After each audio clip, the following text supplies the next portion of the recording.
few weeks ago, I read an article about I guess it's a new Christmas song. It's been adopted for Christmas at least. But it was an article and it kind of brought some controversy to this song. And the song is, Mary, Did You Know? It's a very beautiful song if you listen to it and if it's sung right, so I'm not going to sing it because it's a beautiful song. But anyway, the controversy came up because of the first stanza of the song, where the writer of the song says, and the words go like something like, Mary, did you know that the boy that you delivered will soon deliver you? And what he brings up is that, this is saying that Mary needed a Savior. So he said it kind of takes away from the Immaculate Conception. And it takes, if that happened, then maybe we shouldn't be celebrating Christmas, and it's all a big old thing. But what he leaves out, the fact is, and I was always told to consider the source. The guy who wrote the song was not Catholic, so he didn't believe in the Immaculate Conception. But he kind of gives the direction to say that Mary didn't need a Savior. So we have to ask, did Mary need a Savior? Yes, she did. She knew she needed Jesus Christ just as much as we do, but for a different reason, right? She didn't need him to come and take away her sins. She needed him to get her to heaven. And just like Mary, we have to all understand and believe that everything is possible with God. Everything is possible with God. In looking at today's gospel, and when I was preparing, y'all know sometimes my mind changes things around, and it says the first three words of the gospel says that Mary set out. Okay, here is this 14, 15-year-old girl who just gets a message from an angel that says that she's going to be the mother of God. And what does she do? She leaves and she travels and she goes to her cousin who is with child to help her cousin. Now wait a second. Think about this, right? Here is this young girl who is just told that she is going to be the mother of God. She is blessed by God, and she's going to be the one who is going to bring the Messiah into the world. And it didn't go to her head. It went to her heart. And she listened to the call of God. She said yes to that message, and then she traveled off to go and serve. See, because everything Mary did in her life leads us to Christ, because she knew that she needed Christ just as much as we do. And when she got to Elizabeth, she calls out to Elizabeth, and we know the discourse, right? The infant the infant leapt for joy, and she got an affirmation of what the angel told her.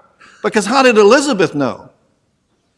So here is Mary, who has all confidence in the world of who this is that she is delivering. She knew who Jesus Christ was going to be. Now, she may not have known the details. She didn't know he was going to walk on water. He was going to heal the blind, cure the blind, and heal the sick, and all of this kind of stuff. She didn't know the details, but she knew that he is God. And she knew that she needed him in her life.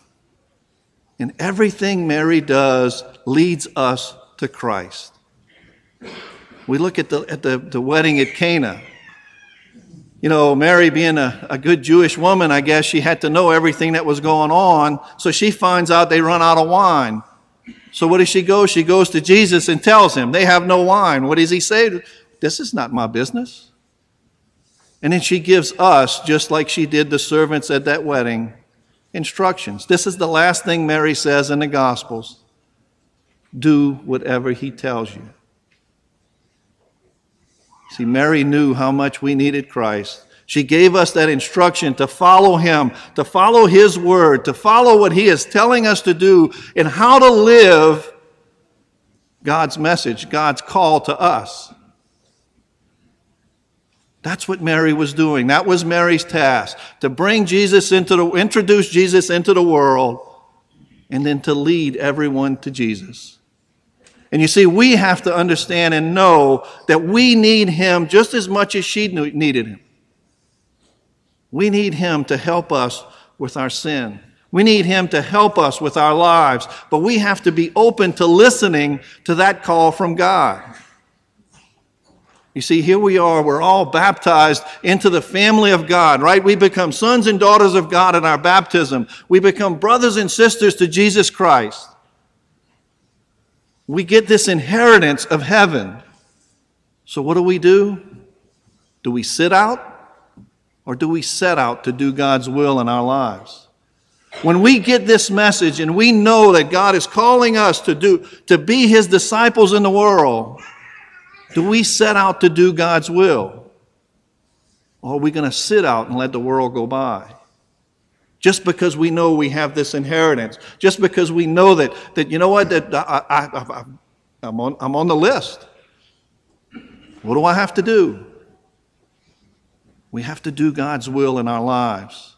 We have to be willing to accept that call, to listen to the voice of God. We know that we are blessed every day. Every day Jesus Christ is working in our lives. Do we see Him every day in our lives? Do we recognize those blessings that He pours out upon us? And what do we do with them? Do we sit out, or do we set out to bring Christ to the world? See, that's the question we have to ask ourselves today. The challenges of all of these things to prepare ourselves for the coming of Christ are coming to that culmination at Christmas. Are we ready to listen to His voice? Are we ready to learn to do God's will in our lives? So that's what we have to ask ourselves today. Are we going to sit out and let the world go by? Are we going to set out and do God's will?